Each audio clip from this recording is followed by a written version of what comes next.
Buenas tardes amigos de Infiscal, regresamos este 2023 a nuestras tardes de café y qué mejor que iniciar con un tema que hay que tener presente todo el año, que es la reforma fiscal para 2023. Buenas tardes contadora. Buenas tardes, Osvaldo. Quisiera empezar esta plática con una simple pregunta. ¿Hay reforma fiscal para este año? Algo muy importante a considerar, no hay una reforma fiscal como tal, podríamos decir que no hay reforma fiscal porque no hubo modificaciones ni a la ley del impuesto sobre la renta, ni a la ley del IVA, ni a la ley del IEPS, ni al Código Fiscal de la Federación. Sin embargo, pues sí hay algunos puntos importantes que tenemos que considerar para este 2023. Ok, ¿y nos podría decir cuáles serían los principales cambios que tenemos que tener presentes este año? Bueno, el principal, pues el incremento, como sabemos, al salario mínimo, se incrementó en un 20%, ese es lo primero que tenemos que tener presente.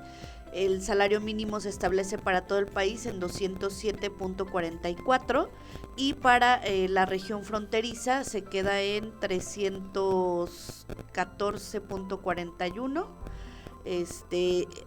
Esto sería el principal cambio, ¿no? Otro cambio que tenemos que tener en cuenta es la famosa modificación a la reforma a la Ley Federal del Trabajo, donde se hizo el incremento a las vacaciones que todos comentaron como vacaciones dignas. Es decir, ahora toda aquella persona que sea empleado tiene derecho a gozar por lo menos de 12 días de vacaciones desde su primer año laboral. Es decir, al cumplir su primer año va a tener derecho a 12 días. Recordemos que anteriormente pues el periodo de vacaciones era de 6 días como mínimo, entonces se va casi al doble. Este incremento de las vacaciones va igual, se queda con la misma regla que veníamos manejando anteriormente, se incrementa en 2 años hasta llegar al quinto año, que serían ya 20 días. Del sexto al 10º año te corresponderían 24 días y de ahí es cada 5 años se sigue incrementando en 2 días más.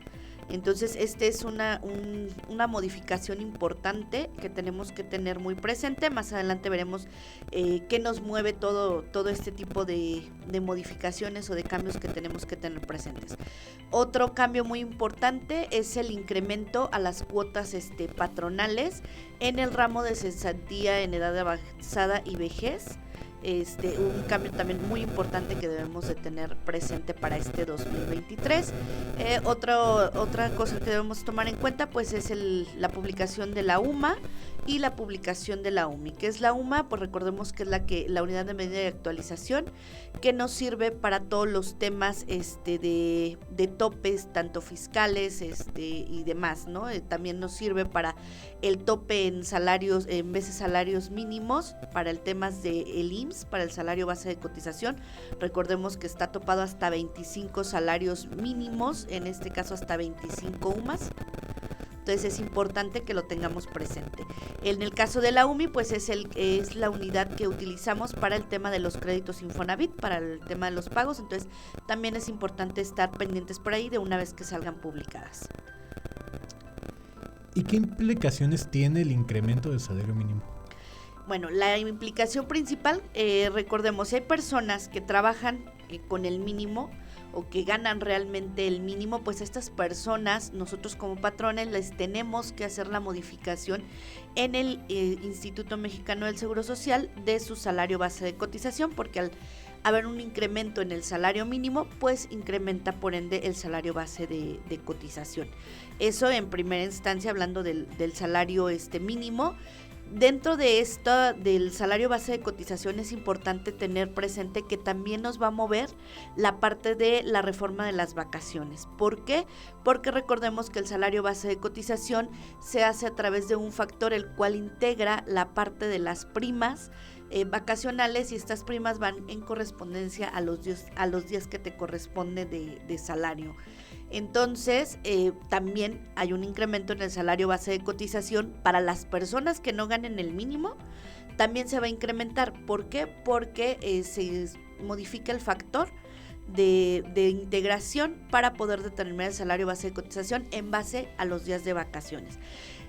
Hay dos fechas importantes en las que vamos a tener que hacer estas modificaciones. La primera ya la tuvimos que ver hecho para las fechas en que publiquemos este video, ya se tuvo que haber realizado el cambio del salario base de cotización el 1 de enero por salario mínimo para las personas que ganen el mínimo y por el tema de las vacaciones. Y una segunda modificación al salario base de cotización cuando tu empleado esté cumpliendo un aniversario dentro de la empresa. Es decir, yo este año cumplo 3 años en el mes de julio dentro de la empresa en la que laboro. Entonces, en esa fecha, en julio, van a tener que hacer una modificación a mi salario base de cotización porque va a cambiar los días de vacaciones con los que tendría que cotizar, con los que se tendría que integrar mi salario base de cotización. Entonces, es importante tener, en este sentido, esto es lo que nos afecta el incremento del salario. Otra cosa muy importante, por ahí están comentando o se dio el hecho de que, vamos a ver más adelante, se actualizaron las tablas del impuesto sobre la renta, que esa es otra modificación importante que tenemos que tener presente para este 2023. Se hace la modificación de las tablas, pero no se modifica el tema del subsidio.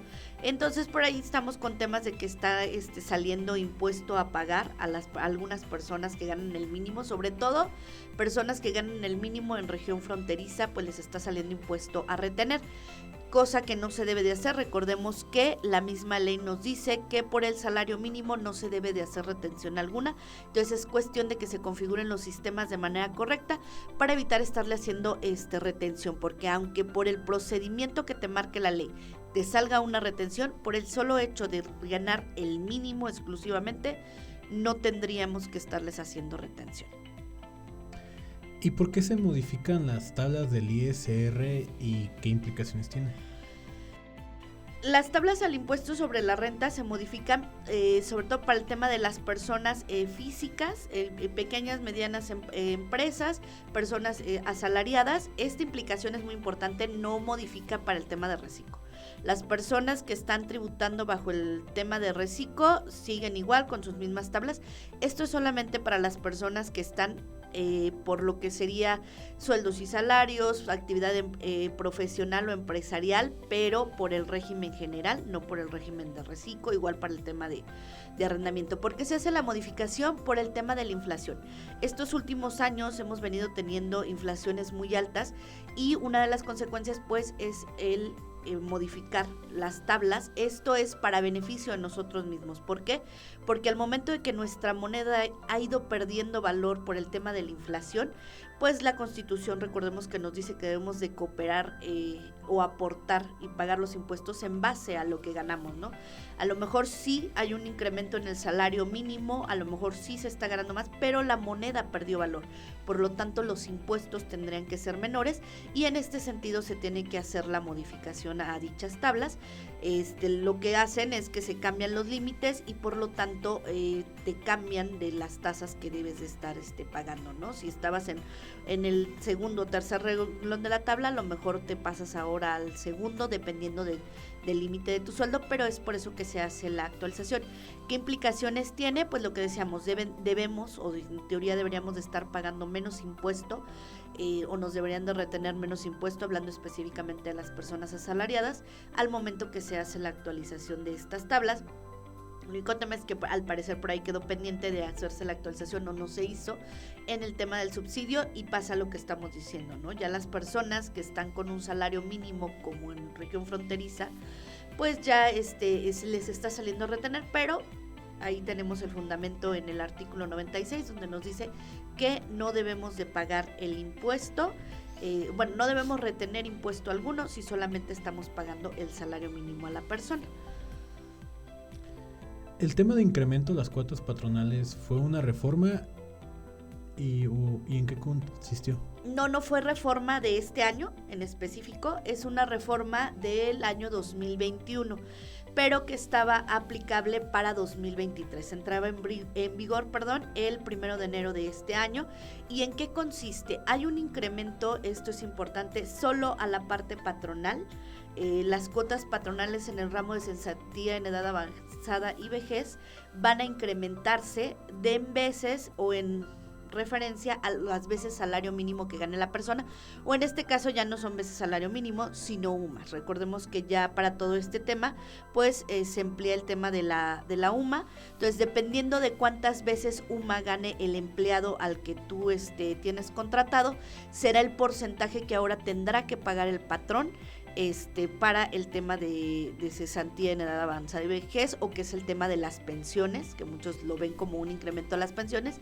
Cierto punto sí, porque el patrón va a estar aportando más para el tema de tu pensión. Esto dependerá del sueldo que tenga obviamente el trabajador, el incremento, y irá siendo gradual, porque empezamos este año y el siguiente año se incrementa otro poco, y así nos iremos. Creo que es aproximadamente como hasta el año 2030 que queda todo terminado, aproximadamente lo que es el incremento total que quería dar el gobierno a esta aportación por parte del patrón. Entonces es una reforma de 2021, pero ya está presente y tenemos que tenerla en cuenta para avisarles también a nuestros clientes, los que estén pagando más de una UMA, pues tendrán que básicamente todos tendrán que estar, se les incrementarán esas cuotas patronales y habrá que estar pagando un poco más. Entonces es importante que veamos que en tema de seguridad social hay varios incrementos que nos van a estar pegando, como es el incremento del salario mínimo, se modifica el salario base también por el tema de las vacaciones,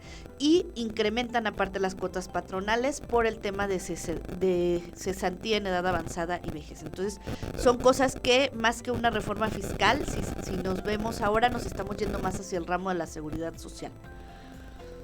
¿Y qué otras consideraciones importantes debemos tener en cuenta? Lo que les comentaba del tema de la UMA, de la UMI, que son unidades que tenemos que ya para estas fechas deben de estar publicadas, y que tenemos que tener presente, ¿no? Para el tema en el caso de la UMI, para los créditos en Infonavit, en el caso de la UMA, pues para todos los topes fiscales que manejamos, y por lo general la UMA pues siempre entra en vigor a partir del 1 de febrero del año en el que estemos.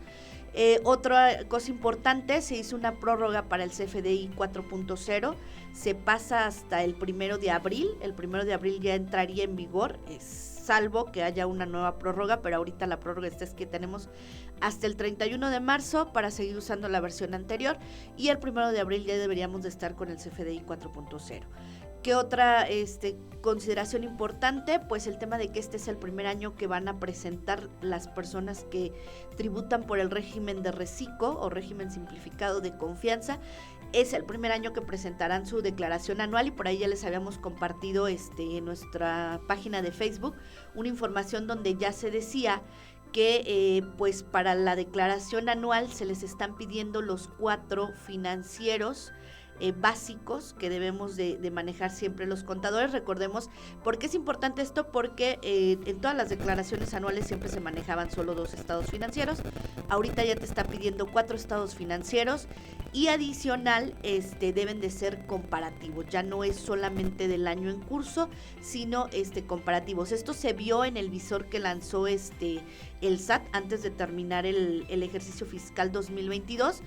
Nos dimos cuenta de que estaba esta propuesta. Hay que ver si sí queda ya como el final y si realmente así se va a presentar la declaración de reciclo o qué va a proceder, ¿no?